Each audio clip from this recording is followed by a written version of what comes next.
ಹಿಂದೂ ಧರ್ಮದ ವ್ಯಾಸ ಉಪನಿಷತ್ತುಗಳಾಗ್ಬೋದು ಅಥವಾ ಯಾವುದೇ ವೇದಗಳಲ್ಲಾಗಿರ್ಬೋದು ಅಥವಾ ಯಾವುದೇ ಒಂದು ಹಿಂದೂ ಗ್ರಂಥಗಳಲ್ಲಾಗಿರ್ಬೋದು ಬೇರೆ ಒಂದು ಧರ್ಮದಕ್ಕೆ ಸಂಬಂಧಪಟ್ಟಂತೆ ಎಲ್ಲೂ ಹೇಳಲಿಲ್ಲ.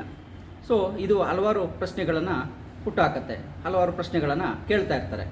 ಹಿಂದೂ ಧರ್ಮ ಬೇರೆ ಯಾವುದೇ ಒಂದು ಧರ್ಮದ ಬಗ್ಗೆ ಅಥವಾ ಯಾವುದೇ ಒಂದು ಧರ್ಮನ ವಿರೋಧಿಸೋ ವಿಚಾರ ಆಗಿರ್ಬೋದು ಅಥವಾ ಅದನ್ನು ಅಭಿನಂದಿಸೋ ವಿಚಾರ ಆಗಿರ್ಬೋದು, ಯಾವುದೇ ಒಂದು ವಿಷಯ ಆಗಲಿ ಹಿಂದೂ ಧರ್ಮದಲ್ಲಿ ಎಲ್ಲೂ ನಮೂದಾಗಿಲ್ಲ.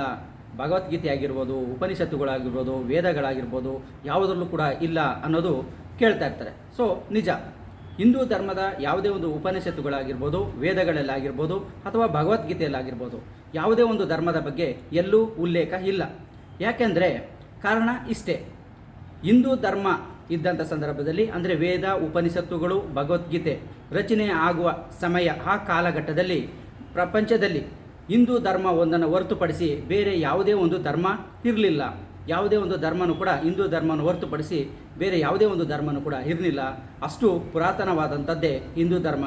ಸೊ ಹಾಗಾಗಿ ಬೇರೆ ಯಾವುದೇ ಧರ್ಮ ಆ ಕಾಲಘಟ್ಟದಲ್ಲಿ ಇಲ್ಲದೇ ಇದ್ದಿದ್ದರಿಂದ ಬೇರೆ ಯಾವುದೇ ಒಂದು ಧರ್ಮಗಳ ಬಗ್ಗೆ ಆಗಲಿ, ಯಾವುದೇ ಒಂದು ಗ್ರಂಥ ಉಪನಿಷತ್ತು ವೇದಗಳಲ್ಲಾಗಿರಲಿ ಭಗವದ್ಗೀತೆಯಲ್ಲಾಗಲಿ ಎಲ್ಲೂ ನಮೂದಾಗಿಲ್ಲ.